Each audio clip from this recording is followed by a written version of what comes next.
Guys, আমরা আজকে travel করব বাংলাদেশের সর্বনিম্ন মানের ট্রেনে এবং বাংলাদেশের সর্বোচ্চ মানের ট্রেনে। আর দেখার চেষ্টা করব যে কোন ট্রেনে কেমন সার্ভিস, এবং আমরা দেখার চেষ্টা করব এই ট্রেনগুলোতে ট্রাভেলের সময় আমরা কি কি সুবিধা পাই আর কি কি অসুবিধা ফেস করি। তো চলেন। লোকাল ট্রেনের টিকিট কাউন্টারটা জঘন্যতম পাবলিক টয়লেটের একদম পাশাপাশি। ছোট্ট একটা ট্রেনের রুম, লেহানা দেখলে বুঝতে পারতাম না যে এটা পাবলিক টয়লেটের টিকিট কাউন্টার নাকি লোকাল ট্রেনের। আর ওয়েট, আপনারা একটা এন্ট্রি মিস করতেছেন।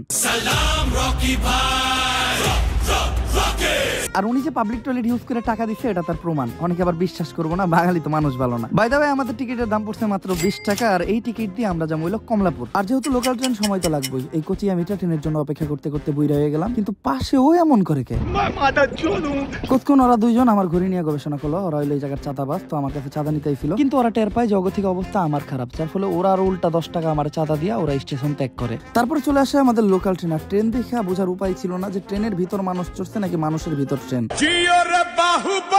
যেহেতু ট্রেনে উঠতে হইব, তো জীবনের রিস্ক নিয়ে 50-60 হাজার মানুষের লগে ঠেলাঠেলি করে আমি একটা টাইমে ট্রেনে উঠা যাই। আর সুবিধা বলতে লোকাল ট্রেনে ওঠার সাথে সাথে আমরা পাই এক গাদা মানুষ। যদিও আমি হ্যান্ডেল হুন্ডেল ধরে দাঁড়ানোর একটু সুযোগ পাইছিলাম, তবে বগলের গন্ধ আমার পিছু ছাড়ে নাই।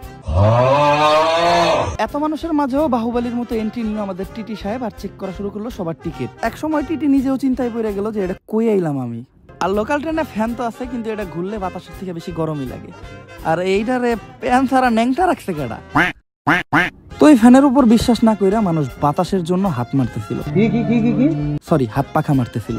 আর এই লোকাল ট্রেনের ভিতর এতই গরম যে গরমও যদি মনের ভুলে এই ট্রেনের ভিতর ঢুকে যায়, তাহলে গরম বলবো যে এত গরম কে। আর এই কাকা তো গরম সহ্য করতে না পাইরা ট্রেন থামার সাথে সাথে ট্রেন থেকে নাইমেই দাঁড়াইছে। এত ভিড়ের মধ্যে লোকাল ট্রেনের টয়লেটে যাওয়া মানে এক জীবন যুদ্ধ। তারপর এই জীবন যুদ্ধ করে এক বাবা তার সন্তানকে টয়লেটের ভিতরে ঢুকাই দিল। আর লোকাল ট্রেনের টয়লেটের ভিতরটা না দেখানোই ভালো, কারণ টয়লেটের ভিতরটা এই মহিলার মতো জঘন্য। আর এই বাবা তার সন্তানকে ছেড়ে আমার ছবি তোলায় ব্যস্ত হয়ে যায়। সন্তান তো বেহুশ, আমি এখন এখান থেকে যাব কিভাবে? তো আমি কোন রকম এই সন্তানটারে আমার নিজের সন্তান মনে করে এখান থেকে পার করে দেই। বাট ওই টাইমে ও একটা জিনিসই চিন্তা করতেছিল,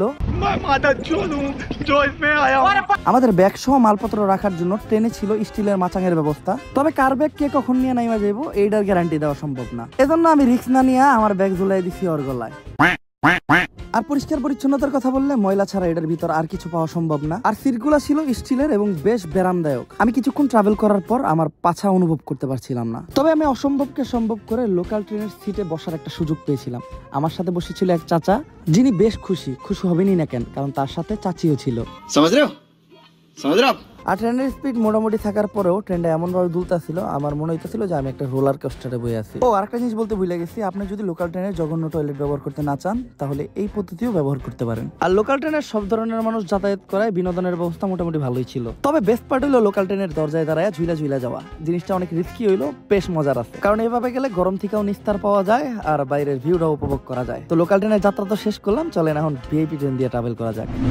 বাংলাদেশের ভিআইপি ট্রেন মানেই অন্তনগর ট্রেন, কারণ ভিআইপি বলতে এগুলাই আছে। আর যেটা টিকিট কাউন্টার গুলা স্টেশনের ভিতরে ভালো একটা প্লেস অবস্থিত, বলতে পারেন ট্রেনের মতো এগুলা উন্নত আর ভিআইপি। তো আমি একটু মাতবরি করে টিকিট কাটতে চলে গেলাম, যদিও আমি টিকিট আগে অনলাইন থেকে কাটছি। আর টিকিটের দাম পড়ছে পার পার্সন 800 টাকা। আর যেই ট্রেন অলরেডি প্ল্যাটফর্মে ছিল, ট্রেনের বাইকটা ছিল বেশ পরিষ্কার পরিচ্ছন্ন। বাংলাদেশের সর্বোচ্চ ভিআইপি মানে তাপানুকুল স্লিপার, যেটাকে আমরা কেবিন বলি, যেটার ভিতর থাকে একটা ফ্যান, যেটা মোটামুটি ভালোই বাতাস দেয়। শুধু ফ্যান না, এসিও আছে, যার জন্য কেবিনটা বেশ ঠান্ডা ছিল। আর সিট ছিল সোফার সিট, সিটগুলো বেশ আরামদায়ক কিন্তু অনেক ময়লা। আর ঘুমানোর জন্য দেয় বালিশ, খেতা, ল্যাপ, যা যা লাগে আর কি। কিন্তু দুর্ভাগ্যবশত এই কেবিনে আমাদের কোনো সিট নাই, কারণ আমরা কেবিনের টিকিটই পাই নাই। তো আমরা চলে আসলাম আমাদের ডেকে, যেটা ছিল ট্রেনের সেকেন্ড ভিআইপি কেবিন, যেটাকে এসি ডেকও বলে। ট্রেনের পরিবেশ বেশ পরিষ্কার পরিচ্ছন্ন, কোনো ময়লা আবর্জনা ছিল না। সিটগুলোও ভালো, আমার কাছে কেবিনের সিটের থেকে তো বেশি পরিষ্কার পরিচ্ছন্ন মনে হয়েছে। সিট কমফোর্টেবল হওয়ার পাশাপাশি সিটের সামনেও বেশ জায়গা ছিল, তো পা মেলা আরামেই বসা গেছে। আর আমাদের ব্যাগ ট্যাগ রাখার জন্য ছিল স্টিলের থাক, যেটাতে ব্যাগ রাখাটাও সেফ মনে হয়েছে। আর ফ্যান ট্যান সব ঠিকঠাকই ছিল, কিন্তু এসি সার্ভিস এমন একটা ভালো লাগে নাই। আর লাইট অন অফ করার জন্য কিছু সুইচ আছে, যেটা টিপি করতে খারাপ লাগে না। আর সামনে খাবার টাবার রাখার লিগা পাইছিলাম একটা থাক, যেটা